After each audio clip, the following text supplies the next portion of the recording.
Welcome to ReVoicing the Future, a Women of NAMM podcast presented by AKG. Just as one revoices a chord, ReVoicing the Future creates a completely new perspective on the invaluable notes that make up the whole. It will uplift women's voices in the music products industry, which have earned their time to be the root of the chord. Once a month, you can catch productive and valuable conversations with women working in manufacturing, retail, the nonprofit sector, music education, touring, and overall women who inspire us. Together, we can help shape the future of our industry, one interval at a time. This podcast is co-produced and edited by Natalie Morrison, Stephanie Lamond, and Julia Olsen. What's up, everyone? Welcome to ReVoicing the Future. I'm your host, Natalie Morrison. Thank you for tuning in as always. Hello from Long Beach, California. We are here. We have made it. I have officially moved across the country. And let me tell you, it is not an easy thing to do. It was pretty smooth. Not gonna lie, thank goodness. But it's hard, regardless if it's smooth, if it's not smooth, if things go awry, it's all hard. So we're here. And we've been prepping for this moment. So I've been recording a lot pre-move. So this is the first time that I'm actually recording to you live from my new apartment, which is really exciting. Anyway, enough about that. I'm really excited to bring this episode to you today because we want to continue tapping into aspects of the music industry that we don't necessarily highlight or talk about too much, and we want to change that. So we are back in the music education wheelhouse, and I'm just so thrilled to introduce to you Gillian Desmarais. She is so cool. And I'm a little biased, but Gillian and I have become friends this year, and I've met her through my work with Yamaha. She is a Yamaha 40 under 40 educator, but she is also Time Teacher of the Year, which is technology in music education. And that is what she is. She is a K-12 music production and engineering teacher for Maplewood Public Schools in Minnesota. She has been nationally recognized for her work in electronic composition and is an active clinician and adjudicator for state and international music conferences and competitions. And again, we're talking about this idea of community and building community, and she is doing that for her students. She is inspiring the next generation, and the work that she does is truly inspiring the kids that she works with. It's just so awesome to watch her in her element, and I'm so excited that you all get to experience just a little taste of Gillian. And I hope you sit back, relax, do what you do when you listen to podcasts, and I will see you next time.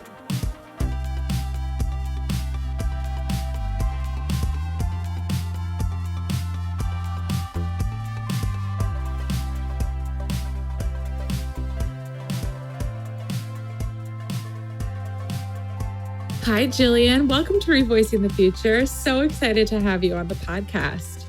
Thank you so much for having me, Natalie. I am so stoked to be here to talk with you today. So I wanted to have you on for a couple of reasons. One, I think we need to shine the light on music educators and how they impact the music products industry at large. And you continue to play such a heavy influence and role in that space. And I think you're a great person to have this conversation with. So I wanted to just kind of start out with you telling us your music journey. Like, how did you start in music? What was your training and where you are today? Yeah. Wow.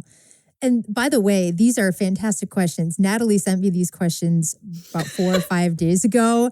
And I had to spend more than 2 hours contemplating my life, trying to figure out how to articulate these fantastic questions. Okay, so how did I start in music? We're going way back now. I really remember just playing and singing a lot by ear. So I would sit down at the piano when I was a child, and we would plunk out the notes to the Star Spangled Banner together. Or, I'd be in the car with my mom and my sister. We'd just sing songs that we know by heart. All those experiences really culminated alongside my mom, who's a huge influence in my life. She's a DJ and a drummer, jazz drummer. And so I would go with her to her gigs, and I would just listen and watch And, all those new songs that I was being exposed to kind of, settled somewhere in the back of my mind. So kind of that early experience, just being surrounded by musicians. And then eventually I learned how to read music, and I studied flute through college and such, which I can get into training later on. But it was really just a lot of learning by ear. I started learning flute in about fourth grade, which is probably when everyone else starts learning their instruments, right? Yeah, it's the pick your instrument year. Yeah. Right. They got all the instrument demos and you're like, oh my gosh, what's going to be the one for me? Right. So I just kind of like closed my eyes and pointed my finger, or probably a little bit of influence from my friends too, because of course, whatever instruments they choose, you happen to go along with it too. So learned a lot about literacy at that point, learning how to read music, but I relied a lot on those skills from when I was a kid and just doing things by ear. So, I spent a long time just memorizing my parts. And then eventually when I got to high school, I realized that I couldn't keep doing that because the parts were so hard and we got so much music. So eventually the skills of sight reading and having to really be able to sit down and learn the process of reading music, it really happened for me high school, which is pretty late for most musicians. Yeah. Yeah. So again, like relied on those improvisation, creative skills. But when I got to college and I was studying flute, I fell in love with electronic music. And that's kind of what led me down the path of composing and songwriting. But as well as that, I also kind of delved back into those old skills. So then I started to kind of exercise at learning music by heart and just playing songs on the piano. And I picked up the guitar and I picked up the bass and I started playing synthesizers. And all of a sudden, I had like this variety of skills I could then bring back into teaching. So today I'm a music production engineering teacher. I teach K through 12 and I'm at a public school in Minnesota. And it's just been this incredible experience of learning these skills and abilities through self-study and then, of course, through training and experiencing now what it's like to share those skills with my students and seeing them flourish. So it's really great. I love that. You were a music education major in college, right? Yes. Mm-hmm. So flute was my primary instrument and was in all the ensembles. I did marching band for the first time when I was in college. That was a blast. And that was a lot different of an ensemble than I had experienced before too. So yeah, just tried to do whatever I could. And jazz continued to be intertwined in my life too, but loved performance. And that's something we can talk about a little later on because you had a question about that, goals in life. And performance is definitely one of them. But yeah, music education was definitely the primary. I love that. I'm deviating for a second because you said that your mom had a heavy influence in your music listening life. Do you think her DJing and her life in jazz helped influence you to go down this electronic music path than the classical route? Oh, yeah. Yeah, I would say it was kind of a mix. Electronic music, it wasn't something that I had really been exposed too much to. I mean, when we talk about electronic music, you can get into like very obscure styles within that, right? But then you also have like pop electronic music, which you hear on the radio and the grocery store or whatever. So the music that I was really introduced to was more of those pop styles. So I would definitely say, yes, my mom is a huge influence for that. Being able to listen to the top 40 and figure out what kind of sounds I liked and what kind of vocalists I was drawn to. And then eventually when I got to like the high school, college level, when I was really delving into more heavy like trance styles of music or even dubstep and just experiencing the variety of sounds that could be created through a DAW, that's what really led me down that unique path. So yeah, it's kind of the amalgamation of both. Did you always want to be a music educator, and what inspired you the most to pursue this path specifically? That's also a great question. It's kind of a heavy question too. So my mom, as I keep mentioning, and my grandfather, actually very heavily in the industry and specifically drumming. And they would tell me stories about how they'd be playing 5 or 6 nights a week in different clubs around town. And by the time I was in early high school, it was down to a slim 1 or 2 days a week. So I did notice that gigging life had become really hard for my mom and really hard on our family. And for a long time, I sort of promised myself that I was going to find a different path. I wasn't sure if that was the lifestyle that I was drawn to, even though, a lot of kids, when they see performance, they're only seeing these very extravagant concerts and these YouTube videos with thousands of fans watching. But the actual life surrounding most musicians is not quite like that. When you're a gigging musician, you're working in clubs or working in coffee shops with small crowds, and you're trying to figure out how you're going to get that next paycheck. There's a lot that's involved. So it took me a while to step back into that. And it really was my sophomore year of high school when I discovered that passion again. And it was really thanks to my band directors, it led me down the path to music education. So I could still kind of pursue performance, but then have teaching as the secondary piece. And once I opened that door, I just never looked back. That's awesome. So you and I talk about this all the time because of my job and your job and how they're kind of intersecting. But music technology and education is an outlier program in a lot of schools, which is changing as it should. Right. And we've talked about the data around this. But as an educator in this space, serving students who don't see themselves in a traditional path of music, how do you continue to stay inspired? I would love to know more about the mentors and role models that have been in your life to kind of help shape who you are as this educator. Oh my goodness. Again, folks, really good questions here. This is like the bread and butter of my life, which I love the fact that you're getting into all of it, because it's good to reflect on, the people that made you who you are and how teachers who were in this sort of position similar to me can continue to thrive and be inspired. So, I think staying connected to the industry is what really keeps me inspired. So I have a bunch of things that I try to do. First, I love listening to new music. And it's tough when you have 120,000 songs that are uploaded to streaming platforms every day, right? But I try to ask friends and colleagues and students for recommendations. And that often really helps to continue that drive, especially when we're introducing new styles of music in the classroom. And it's, this kind of that reinvigoration there as well. I try to attend a lot of conferences and webinars. As many as possible. NAMM, as I'm sure we could talk about for hours.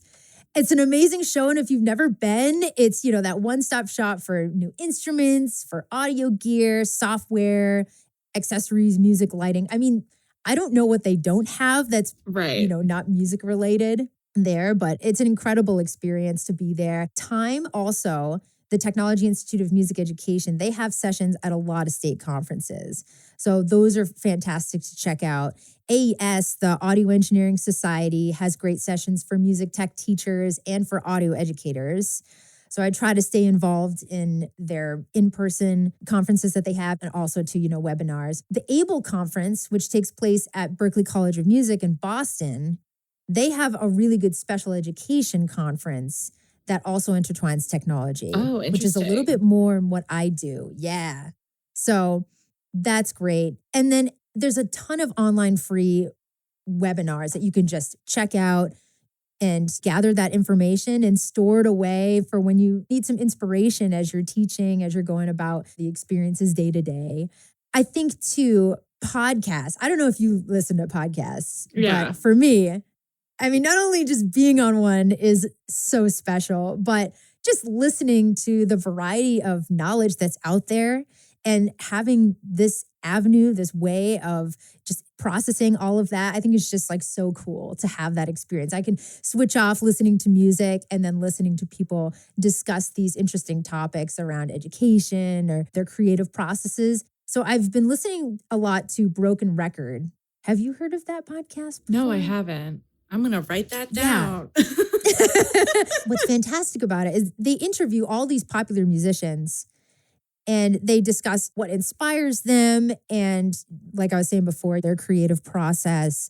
And I feel like for me, as someone who relies so much on that design of, what's the structure of creating a song, and then how do we make that possible for students so that they can express themselves and share their own voice. So many different composers and songwriters, they have their own methods of trying to funnel that, the lyrics and the melodies and all of that creative work. Everyone is sort of unique in that space. So it's really cool to have a podcast that kind of centers around that. And then, of course, we're not just talking about your general day-to-day musicians doing it, but it's top tier musicians who have sold thousands upon thousands of dollars worth of fantastic music. And to have that experience to listen is fantastic in every possible way. And then also too, writing music is one of my favorite ways to stay inspired. I have a good friend named Mike Lawson, and he is one of those industry leaders that just, he loves to stay connected as a musician, but then also connect with educators and all different works within the industry. He also has been in the magazine industry as well. But I think it's really cool when you have someone who really cares so much about so many different people and their roles and what they play. And to have that kind of leader bring people together. He was one of the first members that I had met that really inspired me in his message, which was, I've always been a musician first. I've played all these different roles of the industry. I was literally just about to say that. Right? But like, that's his message. And so every time I see him, he's always asking me, are you still writing music? Oh. And it's kind of that like keeping me in check.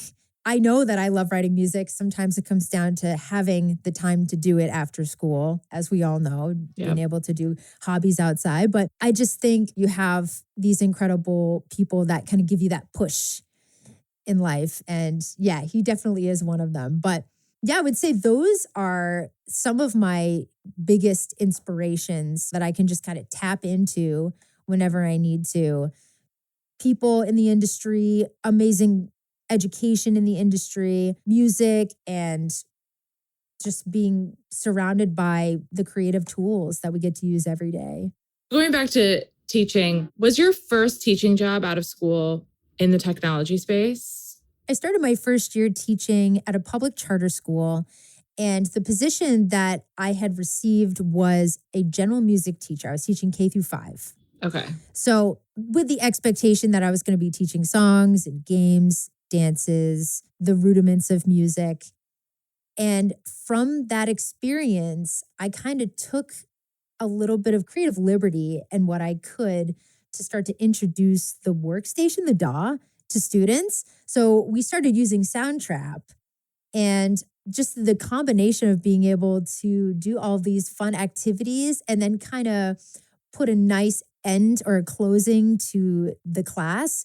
We'd go on the computer and start creating music. So I kind of got into that routine. And then eventually that short amount of time I had the end of class became a little bit larger. And so when I got to my second year and I had more access to tools and technologies, I was then able to really make that a huge piece of the class that I taught. And eventually it expanded to K through 8. So then I was teaching a wider section of grades. Yeah. Oh, interesting. That's so cool. It's like you saw an opportunity and you went after it, and now it's kind of snowballed. This is the side of music education that you're really focused on. And that's awesome. Yeah, yeah. So now everything is pretty much project-based learning within my classroom. Yeah, we're focused on trying to give students the right amount of skills that they need to be able to write lyrics, to compose, create melodies, have the right types of audio engineering skills as well. So knowing how to mix and master, microphone techniques, and then eventually that builds into every single project that we create throughout the school year. And eventually students have the opportunity to showcase their final project, and that becomes audio visual as well. So the students create a music video. So it's a lot of fun. Wow. That's so fun. I wish I had one of those classes when I was in high school. Oh. When I was like in middle school, we had a songwriting elective, and we used, I forget the name of the program, but we were given Nintendo DSs you could play. So we all wrote songs to a Green Day melody, and we used the Nintendo DSs to do that. Just thinking back on that is wildly cool. But that is really cool.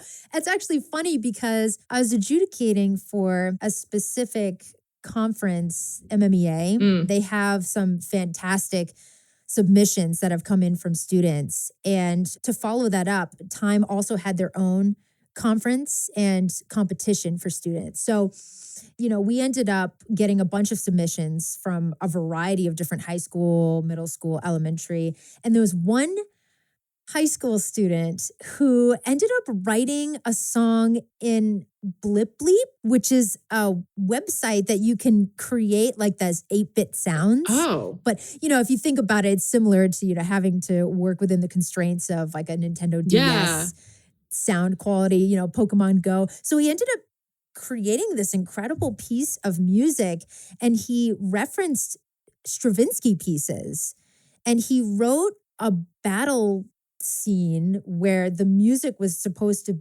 be alongside, I think it was Pokemon Go. It was like the combination between like Stravinsky and Pokemon. What? And it just like mind explosion. I couldn't believe that a student took that classical reference and then combined it with video games. It's like, oh my God. I mean, the creativity was just unreal. And the music was so good.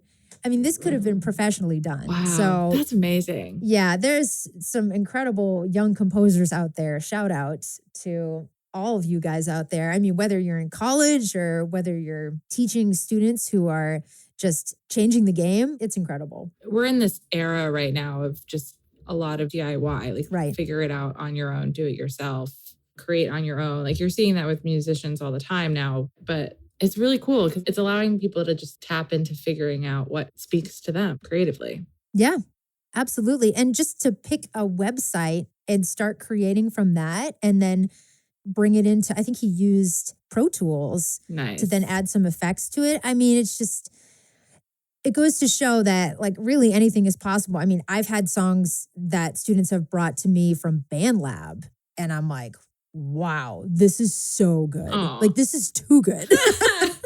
I don't know if I can help you level of music. God. Yeah. That's so yeah, great. Which is kind of scary. It's pretty uncomfortable when you're put in that position. But then also, too, it's really exciting to see that, the capability out there. I know you did ask alongside the theme of mentorship.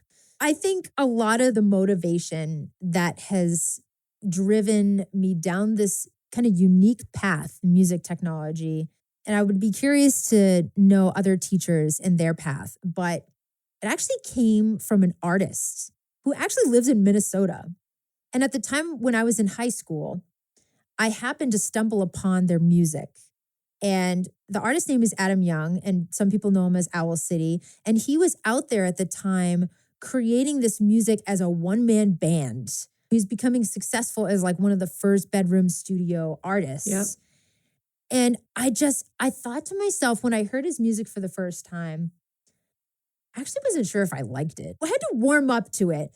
But when I did, I remember being like, oh my gosh, I can't believe someone could write something that's so danceable and so catchy, and it doesn't have swears, it doesn't have sensitive content or derogatory language. It's just good, wholesome dance music, And I guess that's why I wasn't kind of glued in the first time I heard it, because I was like, it has that kind of youthful innocence to it. And I've always loved that. And so I kind of took that as this motivation to inspire my students to create music that was like just as powerful and just as positively impactful without any of that other stuff. Like it's possible to make great music without having to say these negative things or reference these negative things. So I have always continued to refer back to that artist. Absolutely love him. I'm singing his song in my head. You would not believe your eyes, 10 billion fireflies. Yep, it's a jam. I purposely did not sing that very well, so. Just so you all know. So you all know. I have that CD still to this day. Do you? I do. Okay. I'm not the only one. Yep. Ocean Eyes. This was before Billie Eilish, for all of you. Might not be aware. This is 2008 or 2007. Oh God, was it really? Yep. Yep. Wow, That's when it like had first come out, first iterations. Yeah. that's wild. Yeah, it's incredible. Like one artist kickstarted it all. And then, I mean, of course, I could go on and say there were these incredible other people that just I stumbled upon in my life that made all the difference. John Malinzak, you know him. Yeah. So now the president of NAMM was a huge mentor to me. We met, it was my first presentation ever for MMEA. I was so nervous. My college professor was in the audience. And I remember leaving that session on such a high. And I went into another session, and John Malinzak was presenting for PreSonus. And after he had finished up, I walked over to him and I was like, John, you need to know who I am. I am Oh. a music technology educator and I'm trying to make waves. And he took that and was like, okay, this girl means business. Like she wants to really make a difference. So just an incredible mentor to me. John Crivet, another John, he is the AES education chair. So that's the Audio Engineering Society. And he has consistently been a huge mentor to me from our first meeting at a conference in Boston. And he helped to provide technology for my first school that I was teaching at. And he just helped to share my vision for music technology education with all of the industry leaders that have just inspired me throughout the years, audio engineers and specific educators in that industry. And just being able to build that collaboration too with some of the companies that I was interested in as well. So continues to embrace those elements that I try to bring forward online, whether I'm trying to present at a conference or whether I'm trying to share some of my students' material. It just has consistently been there to share anything that I put online with others. And I couldn't be more grateful for that kind of support because, you put stuff online to share with family and friends and such. But, when you have someone out there who is really supporting you in a different way, knows that you have a mission and you have a message to share, that's really powerful when they can just consistently be there to support you. So really incredible. And then Will Kuhn is the president of Time, as well as the rest of the Time leaders like Richard McGreedy, Barbara Friedman, Shauna Longo, Amy Burns, Ryan Van Bibber. I mean, they have all made huge contributions into the field of music technology. And they continue to inspire me in so many ways.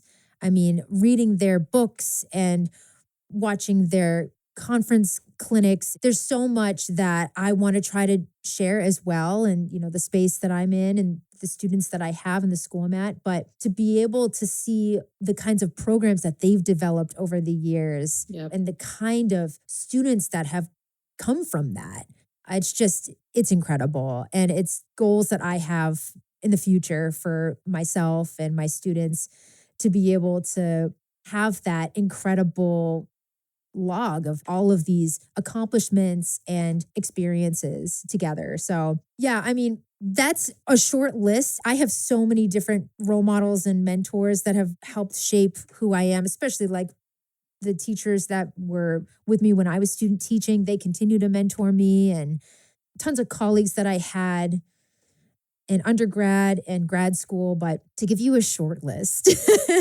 those are the ones. One of the things I love about you is you have this tenacity, but you also have this drive in you. And you said that like when you went up to John for the first time, it's like, this is me, you should know me, and this is why. Just that energy is very contagious. And I'm very similar in that way. So I just applaud you so much for just being able to kind of let your wall down and go up to people who you think are going to have an influence or potential impact on your life and your career. And just what's the worst that they can do? Right. Say no. Yeah. Right. It's so true. Yeah.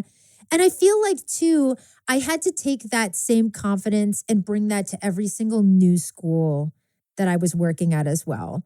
Because when it comes to music technology education, like you were talking about before, the support is there for the technology, but there's a lot of people that don't understand the process of what it looks like. Yeah. And I think there's still a lot of research that still needs to be done around that space to make sure that any admin who is in a situation to decide whether there should be a general music education class, teachers don't have to advocate so much of their own work in order to represent what that space is supposed to look like. So for me, that's what I was doing early on. I had admin who were saying, okay, well, if you're going to spend this much money on these MIDI controllers and equipment technologies that they probably were completely unaware of, why should we do that?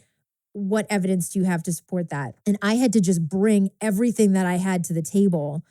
So I had my curriculum outline that I'd provide for them. I had pictures. I had details of what I did in my previous school. So I had a specific article that I had written, which was kind of around that. And I was able to show them all of that material. And that really helped to sort of defend my case of like music technology education should be at the school. And here are the reasons why. And your students are going to benefit in this way.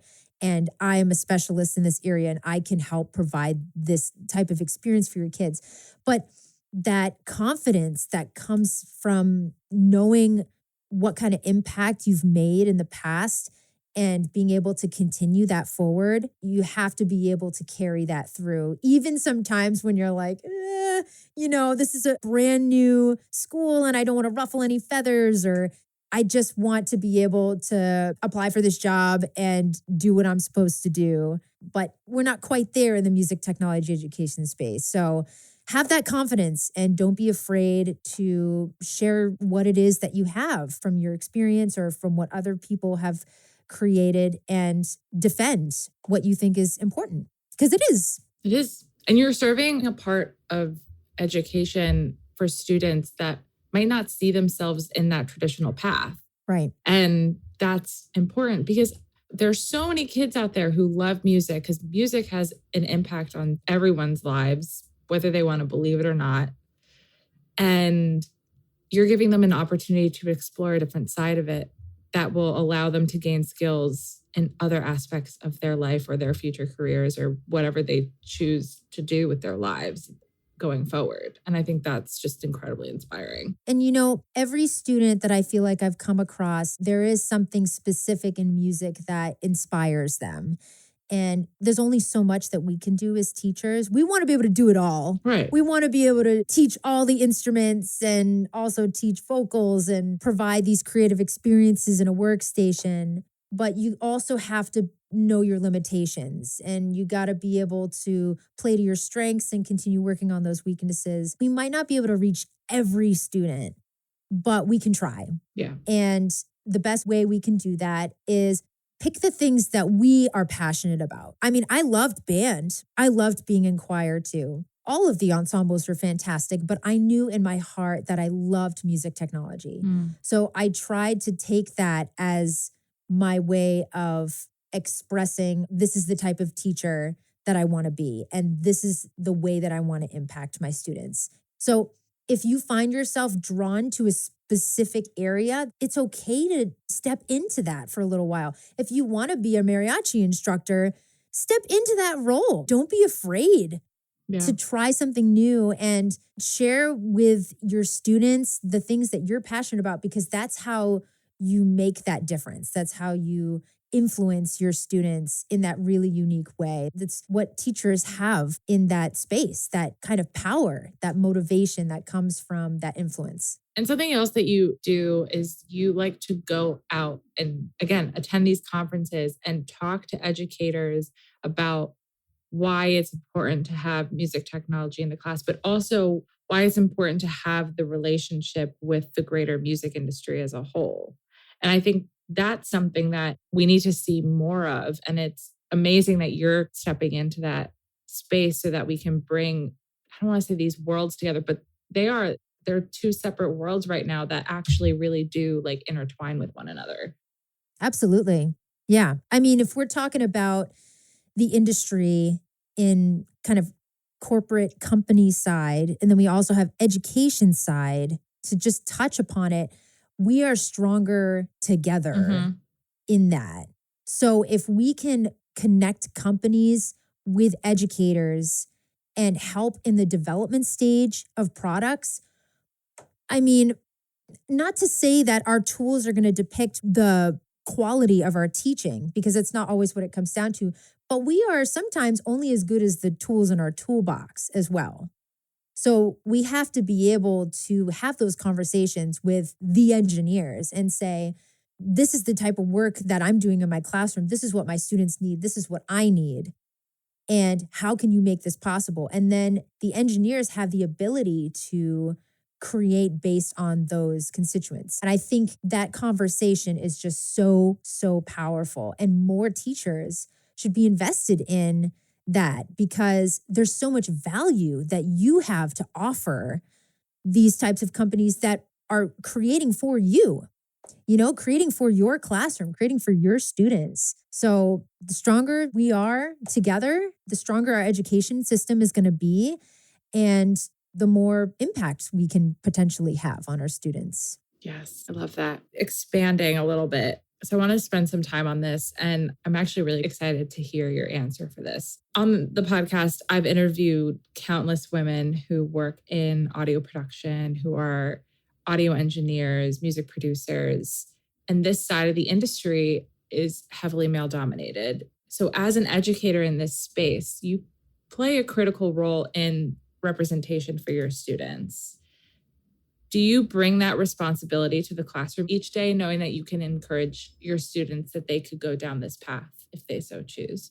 I know this is very deep.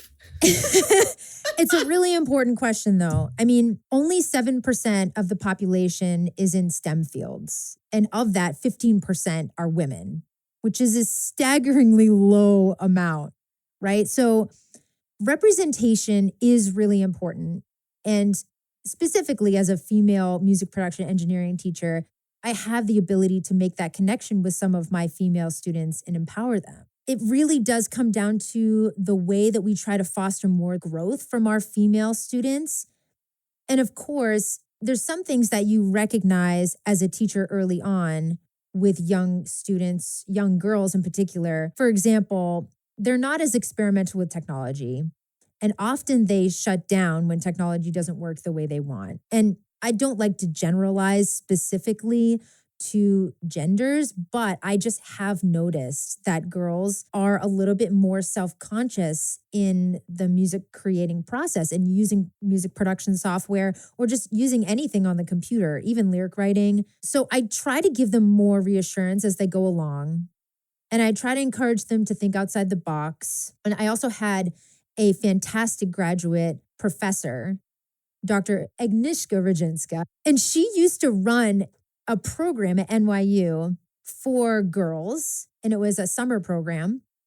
And what was fantastic is I kind of got to see her in her element, and she was so passionate about encouraging these students to find their voice, to not be afraid, and to have that confidence, which I guess confidence is a running theme in this conversation. Yep. But just to have that and to see her as this role model in front of these students, I guess I hadn't really realized it when I had the opportunity to be up in front of my students, because you kind of get that like bird's eye view when you see someone else and the kind of impact that they're making. So I think it comes down to working at the ground level and trying to make a difference with the type of groups that you have. And it could be small. It could be like I'm saying, we're in the classroom and I have 2 or 3 girls that are kind of struggling with the experience of being able to write their own lyrics or being able to create the melodies that they want. And some of that is coming back as, I don't want to do this, or kind of this defiant behavior. And we have to find ways to encourage those kids so that they have the tools that they need to problem solve, and they have that role model motivation. Like, I can do it, you can do it. If she can do it, you can do it. And even if it's a process of like showing them different types of role models in the industry, it could be performers, female performers. It could be female audio engineers. That's why guest clinics are so incredible. When you have people speaking in front of your class who aren't the regular teacher, those types of people can also make a huge difference as well. Actually, speaking of which, Beats by Girls, which is now We Make Noise, they host music production workshops for girls as well. I'm actually in the process of trying to get one for the Minneapolis area. But, whether that's a summer camp, whether that's an after school program, whether that's having a guest clinician come in or have a Zoom session, I just feel like those are small ways that we can make a huge difference in the long run. And just continuing to share the message and continuing to be confident in the space and advocating. Yeah. And just like you said, like, again, like the representation matters. If you as a student can see someone in the job that you aspire to be that looks like you, it's helpful. It is. It is. Yeah. It makes more of an impact than we realize. Oh, yeah. Yeah.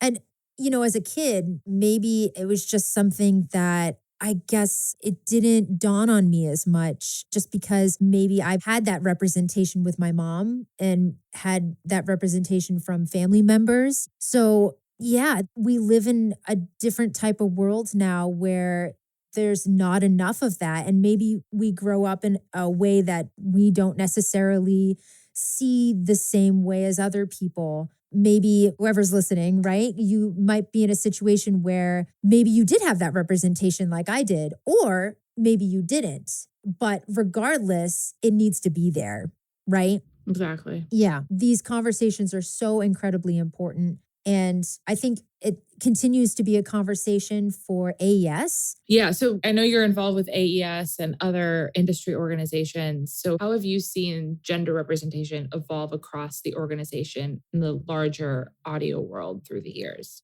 I mean, between all the different conferences and AES events, I would say there's more representation, but there's not enough. Unfortunately, it comes down to a lot of misogyny and disrespectful behavior that's still happening towards women in the workforce.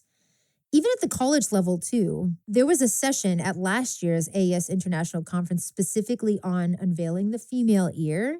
And it was the awareness of the hegemony of the male ear within the audio engineering field, which I think is kind of interesting. How a whole field can be warped by a specific type of person playing that role, which happens to be male dominated. Wait, what? Yeah. So females, we have a different ear shape. Right.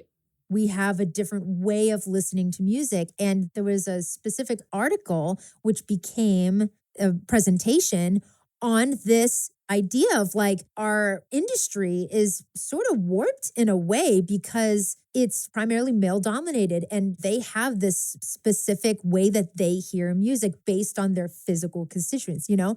And females are not so much represented in that final product. And where are we now in an industry where a lot of this is coming up and we're trying to give females more representation in the industry and at large? And how do we change that? The session was incredible. And the article you can find online I'm going to link the at article. AES. Yeah. Yep. Again, it's unveiling the female ear.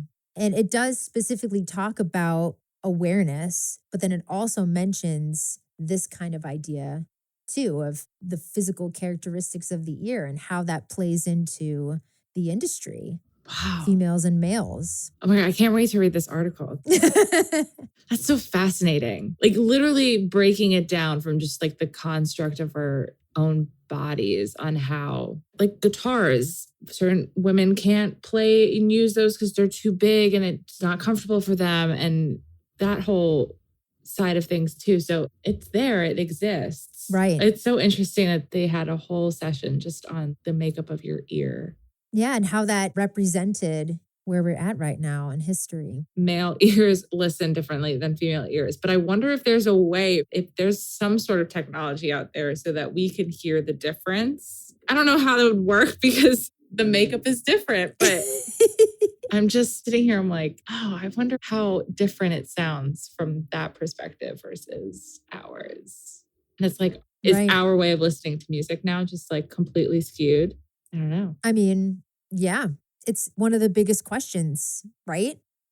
And how does that impact huge populations of people too? Right. I mean, there's a lot of research I think to still be done Oh, for in sure. that area, right? But yeah, it does strike a chord, especially I think for us trying to represent in an industry that has not always embraced the kind of work that we try to do. Mm. Wow. You really just like opened my eyes up to like this. I'm like just sitting here really thinking about this now. It's just, oh my gosh.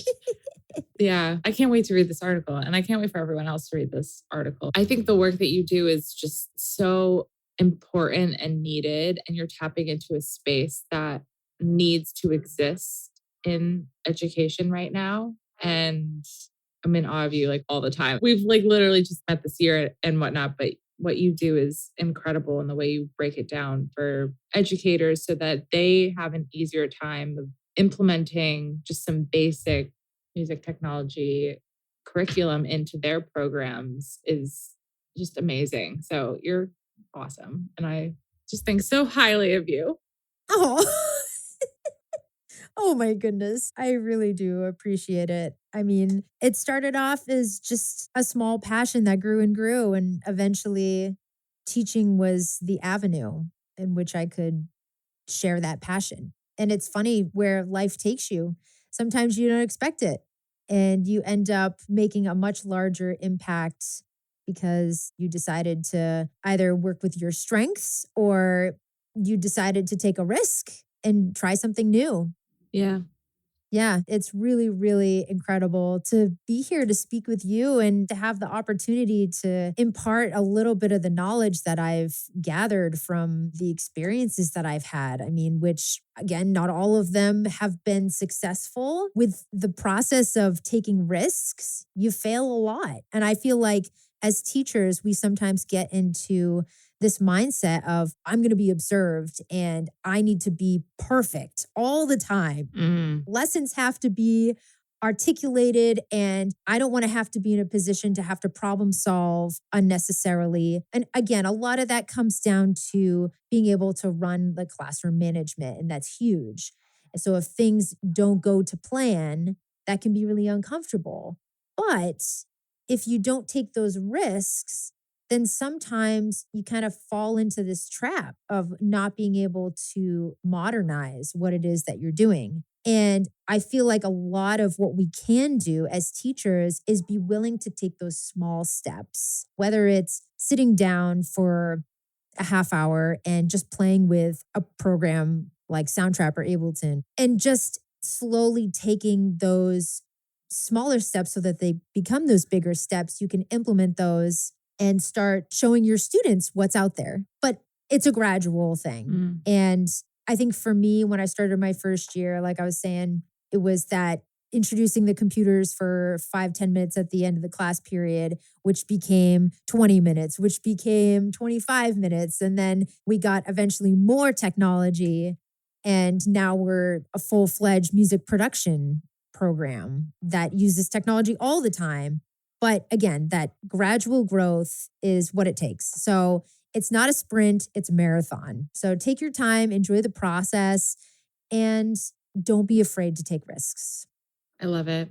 Final question, and it's a fun one. Okay. We always love to end this way. When you're not teaching, what brings you joy? Who is Gillian outside of the classroom? I feel like so much of what I do day to day is music related. But aside from all of that, I would say I love eating ice cream. I mean, if that was a hobby, that would be my choice all the time. I was not expecting you to say that. It's not necessarily healthy for you, but it does have dairy in it. So I can say that strong bones is good for you. I love eating ice cream. You're saying that to the girl who can't have dairy. Oh, true. It's okay. Vegan ice cream is equally as good, and I love Van Leeuwen. Oh, there we go. See, there's an ice cream for everyone out there. I love enjoying beautiful Minnesota nature. It's just, I mean, any chance I can get. We were just talking about going to the beach. I mean, there's no oceans here. But you have lake life. We got lake life. Yes. So I can look forward to that. And I just like being outside when I get a chance. I mean, I try to get out for at least an hour a day, and that's a lot. Sometimes there's no time in the schedule to make it happen, but I try to. And that could be like going for a walk or running or biking or sitting at the beach. Ideally, that's the first choice, but. Well, yes. You're an East Coast girl originally, so that makes sense. Right. Playing board games. Oh. I love doing that. Do you have a favorite? I love Everdell. For anyone who's really into board games.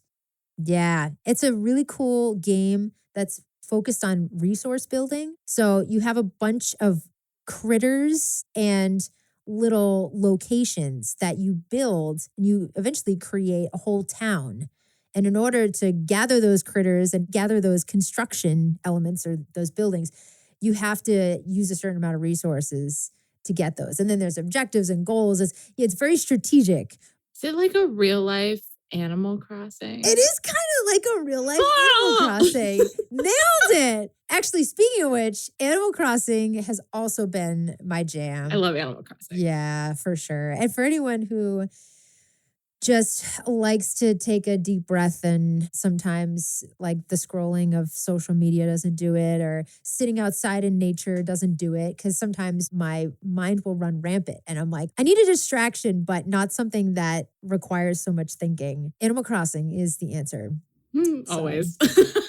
Always. So that's great. And yeah, just spending time with friends and family. I mean, if I could be doing anything, just hanging out, baking. You do it all. And just enjoying some good quality time with the people you love. Yeah. Sometimes it's just all you need. Couldn't agree more. Well, Gillian, thank you so much for joining. I'm so glad that I got you on and got to share your story and show the world who you are and the incredible things that you're doing for music education. So thank you for being here. Thank you. Thank you. And shout out to you for all the incredible things that you do, especially in what you advocate in this podcast. It's so important, these conversations, and we need to continue having them. Yep, always. They're everything to us right now. So it's not a trend. Exactly. Amazing. Thanks, Gillian. Thank you so much. Thanks for listening to this episode of ReVoicing the Future. You can subscribe to the podcast on all major streaming platforms or visit our website. Be sure to follow us on social media to stay up to date on all things Women of NAMM. This episode was co-produced and edited by Natalie Morrison, Stephanie Lamond, and Julia Olsen. Together, we can help shape the future of our industry, one interval at a time. See you next time.